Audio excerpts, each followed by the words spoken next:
Hello guys, welcome to Mahi Lohendra channel.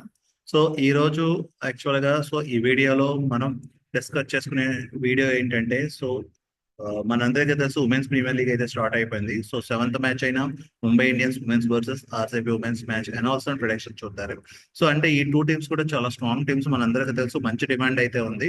So కాబట్టి ఈ match అయితే చాలా ఉత్కంఠంగా సాగే అవకాశం అయితే ఎక్కువ ఉంది. సో ఇక చూసుకుంటే కనుక ప్రెడిక్టెడ్ 11, ముంబై ఉమెన్ కూడా కొంచెం స్ట్రాంగ్ గా ఉందని చెప్పుకోవచ్చు. సో కెప్టెన్ హర్మన్ ప్రీత్ కౌర్ మంచి ఫామ్ లో అయితే ఉన్నారు. సో అలాగే భాటియా కానీ, బ్రంట్ కానీ, మాథ్యూస్ కానీ, మంచి బ్యాట్స్మెన్స్ అయితే ఉన్నారు. సో అలాగే బౌలర్స్ చూసుకుంటే కనుక ఇంకా మనందరికీ తెలుసు కీ ప్లేయర్స్ ఇక్కడ పూజా వస్త్రాకారి, ఇస్మాయిల్ కావత్, కాలితా. సో అటు బ్యాటింగ్, బౌలింగ్ అండ్ ఆల్రౌండర్స్ చాలా స్ట్రాంగ్ గా ఉందని చెప్పుకోవచ్చు. ఇక రాయల్ ఛాలెంజర్స్ చూసుకుంటే కెప్టెన్ మనందరికీ తెలుసు స్మృతి మందాన. మంచి బ్యాటింగ్ అయితే ఉంది. మంచి బ్యాటింగ్ పర్ఫార్మెన్స్ అయితే చేస్తుంది. మిగతా బ్యాట్స్మెన్స్ కూడా మ్యాగనా, ఘోష్, పాచ్ మంచి బ్యాటింగ్ అయితే ఉంది. ఇంకా బౌలింగ్ చూసుకుంటే శోభన, ఠాకూర్ సింగ్, బిషాద్ అండ్ పాటిల్ మంచి బౌలర్స్ కూడా ఉన్నారు. ఇక ఓవరాల్ గా చూసుకుంటే బ్యాటింగ్, బౌలింగ్ అండ్ ఆల్రౌండర్స్ తో చాలా స్ట్రాంగ్ గా ఉందని చెప్పొచ్చు ఈ టీం. ఇక స్టాట్ చూసుకుంటే కనుక ఈ మ్యాచ్ February 21 నైట్ 7:30 PM అయితే స్టార్ట్ అవుతుంది. ఇది చిన్నస్వామి స్టేడియం బెంగళూరులో అయితే స్టార్ట్ అవుతుంది. ఇక చూసుకుంటే కనుక టీం యొక్క last 5 matches performance. RCB women's last 5 matches లో 5 మ్యాచెస్ అయితే విన్ అయింది. బట్ ముంబై ఉమెన్స్ చూసుకుంటే కనుక లాస్ట్ 5 మ్యాచెస్ లో 2 మ్యాచెస్ విన్ అయింది, 3 మ్యాచెస్ ఓడిపోయింది. కాబట్టి ఇక్కడ కొంచెం ఆధిపత్యం ఆర్సీబీ ఉమెన్స్ కి అయితే ఉందని చెప్పుకోవచ్చు. ఇక హెడ్ టు హెడ్ చూసుకుంటే కనుక లాస్ట్ 10 మ్యాచెస్ లో 5 సార్లు అయితే ఈ టూ టీమ్స్ అయితే ఢీకొన్నాయి. అందులో ఆర్సీబీ ఉమెన్స్ 2 టైమ్స్ నెగ్గా, ముంబై ఉమెన్స్ 3 మ్యాచెస్ అయితే విన్ అయింది. కాబట్టి ఇక్కడ ముంబై ఇండియన్స్ కొద్దిగా ఆధిపత్యంలో ఉందని చెప్పుకోవచ్చు.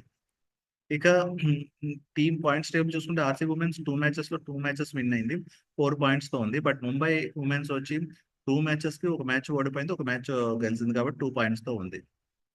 ఇక లాస్ట్ 10 మ్యాచెస్ టీమ్ ఫామ్ చూసుకుంటే కనుక ఆర్సీబీ ఉమెన్స్ లాస్ట్ 10 మ్యాచ్ లో 60% విన్ అయింది. అంటే 6 మ్యాచెస్ విన్ అయింది. 157 average score, 202 highest score and 115 lowest score. ఇంకా ముంబై ఉమెన్స్ చూసుకుంటే లాస్ట్ 10 మ్యాచెస్ లో 50% అయితే విన్ అయింది. 5 మ్యాచెస్ విన్ అయింది. Average score 146, highest score 191 and lowest score 130. ఇంకా వెదర్ రిపోర్ట్ చూసుకుంటే కనుక 70% హ్యూమిడిటీ అంటున్నారు. బట్ 1% రైన్ ఛాన్స్ అన్నాడు కాబట్టి ఆ 1% రైన్ ఛాన్స్ అనేది మ్యాచ్ ఎటువంటి ఎఫెక్ట్ అవ్వదు. కాబట్టి మనం అందరం మ్యాచ్ పక్కాగా ఎంజాయ్ చేయొచ్చు. నెక్స్ట్ ఇంక చూసుకుంటే వెన్యూ స్టాట్ చూసుకుంటే టోటల్ 12 మ్యాచ్ లో ఈ పిచ్ లో 32% ఫస్ట్ బ్యాటింగ్ చేసిన టీం విన్ అయితే, 67% సెకండ్ బ్యాటింగ్ చేసిన టీం అయితే విన్ అయింది. కాబట్టి ఈ స్టాట్స్ ని బట్టి సెకండ్ బ్యాటింగ్ చేసిన టీం ఎక్కువ విన్ పర్సెంటేజ్ ఉంది. కాబట్టి టాస్ నెగ్గిన టీమ్స్ అయితే మాక్సిమం సెకండ్ బ్యాటింగ్ చూస్ చేసుకునే అవకాశాలు ఎక్కువ ఉన్నాయి. ఇక average first innings score 151, average second innings score 146. Then highest total 198 for 3 wickets and lowest total 107 for 7 wickets. ఇంకా హైయెస్ట్ చేజ్ 173 ఫర్ 6 వికెట్స్. ఇంకా పేస్ వర్సెస్ స్పిన్ చూసుకుంటే కనుక పేస్ బౌలర్స్ 69% వికెట్స్ తీస్తే కనుక స్పిన్ బౌలర్స్ 31% అయితే వికెట్స్ తీశారు.